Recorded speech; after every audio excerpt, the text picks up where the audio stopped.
Well, we have some news to get to, some surprising news, which is, so at first it was revealed that Sam Ehlinger was going to play next week, and my thought was, okay, Matt Ryan has an injury, fine, sure, understand, it happens.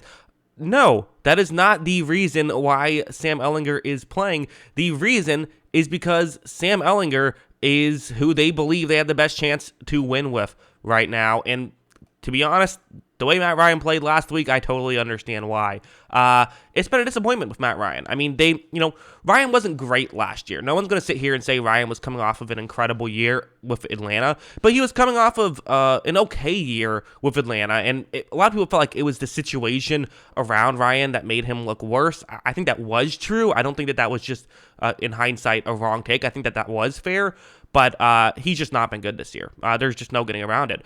PFF has him graded as the 32nd rated quarterback out of 36 eligible quarterbacks. So, I mean, he's been a mess. The Colts have not been a mess. The Colts are still 500 with Matt Ryan here, and that's why they're making the move to go with Sam Ehlinger, which they have Nick Foles on the roster as well, but they're going with the young guy, 6th-round pick. And you know what? I have to say, I'm excited to see what Sam Ehlinger is going to do. I was a fan of Ehlinger out of college. Not like a huge fan, but this is a guy who just found a way to get the ball down the field. He doesn't have the biggest arm talent. He's not the best physical quarterback. No one's going to confuse him for that. But he can move and he can play. His athleticism is going to be a part of his game, and he is someone who I think could run an offense okay.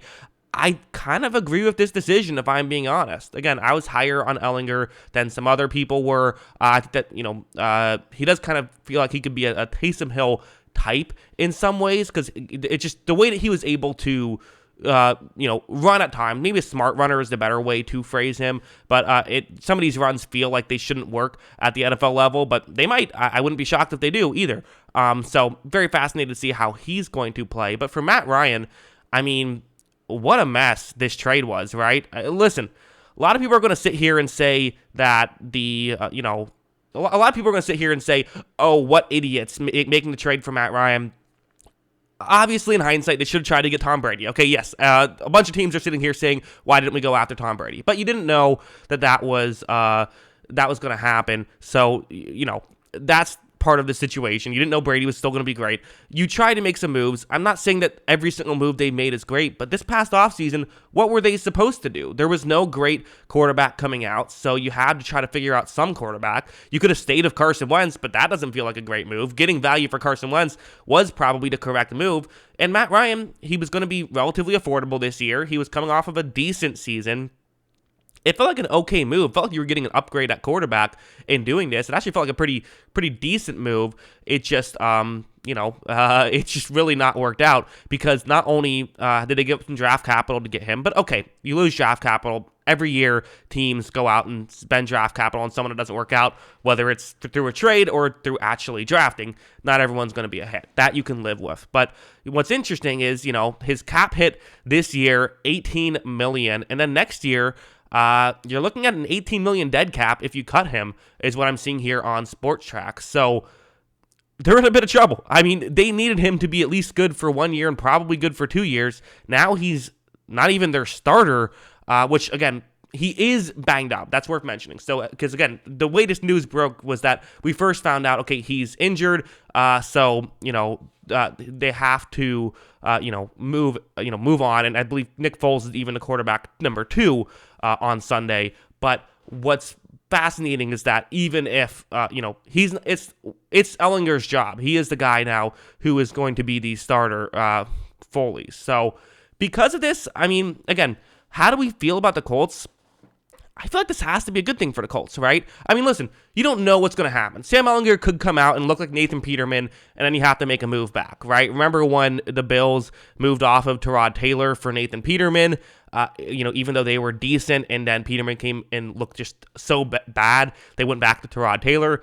There is always that possibility, but with Nick Foles in the building, part of me wonders if that happens, would Nick Foles end up getting the start in that scenario? Not that Foles is some elite quarterback, but I mean, he's played elite under Frank Reich in a couple of big games, so who knows? But I don't know. I'm excited to see what Ehlinger can do, and it feels like it could be a boost this offense needs, because Jonathan Taylor is back now and actually looked good feels like he's really struggled to get going early on this season, but he did look good last week. That was one of the few things that went well for the Colts. I do think that if Matt Ryan doesn't make those boneheaded turnovers, I mean, he had two turnovers. One of those was a pick six, and another was, I believe, in field goal range, which take those away, and maybe the Colts win that football game. So Ehlinger doesn't have to be perfect. Their defense is playing well. They should have a better running game. Alec Pierce and Michael Pittman have been a really good 1-2 punch for this Colts team. It's been, everyone kind of views the Colts as, oh, no weapons.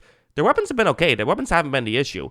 What has been the issue? The offensive line, though. And that's and maybe having just a younger guy who can actually navigate a pocket, which Ryan he's too old to navigate a pocket. Ryan, I think, could be successful in the NFL, potentially. I think you can at least make the argument that there's a chance it could work out, but not with a bad offensive line. That's clearly not the case. And Colts offensive line's been one of the most disappointing units in football this season. But maybe Ehlinger can change that. And so that's kind of what you hope happens here with Sam Ehlinger. And I don't know.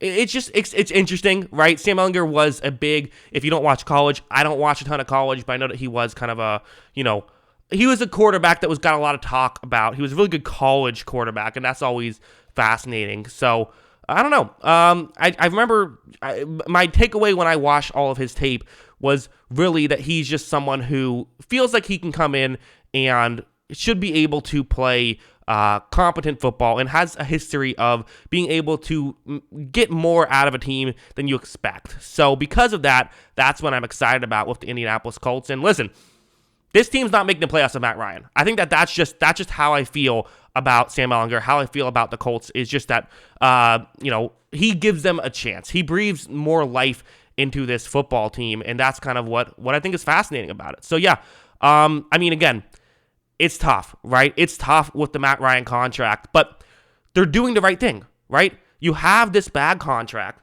You have a bad contract. What do? You don't say, well, we have to start him, we have a bad contract. Like you're seeing Tampa Bay do that with Leonard Fournette, where they paid Leonard Fournette money, and so now they're running him into the ground, even though he's not good. That's bad strategy. What's good strategy, what's good team building is saying, hey, we made a mistake, let's move off of the mistake. And the Colts have made a lot of mistakes at the quarterback position, but they have at least moved off of these mistakes when they feel like they should. They moved off of, the Phillip Rivers decision really worked. Again, it was a mistake to pick him over Brady. We don't know if Brady would have gone there anyways, but it was a mistake to not offer Brady a contract. But, I think that, that move worked. Phillip Rivers had a good season with them and then didn't want to play football anymore, so retired because he wanted to coach football, which is kind of a crazy Phillip Rivers thing.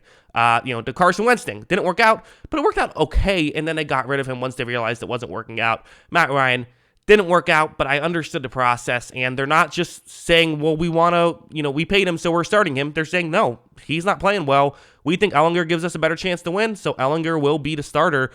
Will it work out? I don't know, but it should be fun to watch, and it makes the Colts more interesting, because the Colts were one of the least interesting teams in football, I feel like, through 7 weeks. They're interesting again. I'm looking forward to seeing